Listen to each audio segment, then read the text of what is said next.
Hello, Stringband.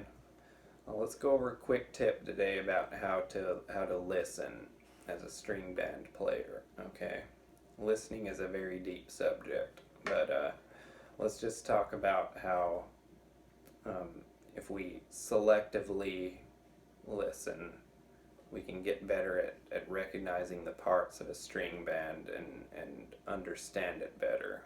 Okay, how it works as a whole.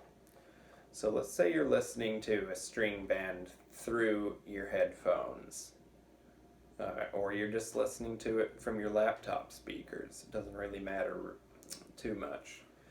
But let's say you're listening to that, and you're just listening to it, everything flies by you, and by the end of it, you're just like, yeah, that was cool. I liked it.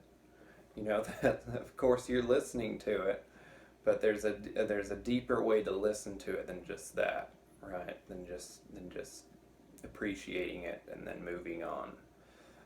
A deeper way of listening to it would be to selectively listen and isolate different parts of the band. Okay, so let's say I'm listening to a tune from a string band, and let's say I'm a fiddle player, which I have a fiddle here.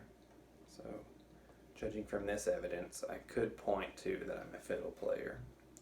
No promises though. But let's say I'm a fiddle player and I'm listening to the band. Chances are my focus is going to go there, right?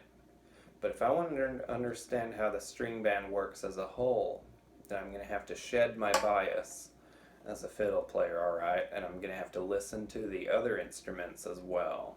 So it's really useful as a listener when you're listening to a band to focus in to the other instruments and try to understand what they're doing. Okay, so example would be in a string band, a lot of times there's a bass player. Okay, so when you're listening, try to block everything else out but the bass and just focus and try to hear exactly what the bass is doing. You might not understand the notes, you know, what the bass player is doing, and um, you might not understand what key it's playing in or anything, but just try to listen to it closely. You can hear what the rhythm it's doing. Something simple like that is very good to recognize. Uh, okay, and then same thing goes for the other instruments. Let's say you're not a banjo player, but there's a banjo player in the band that you're listening to.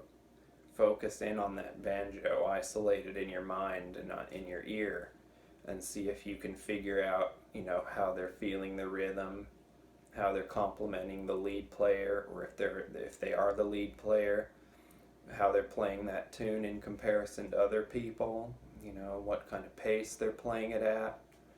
Are they giving you a feeling of calmness, or are they giving you a feeling of raucous energy, whatever.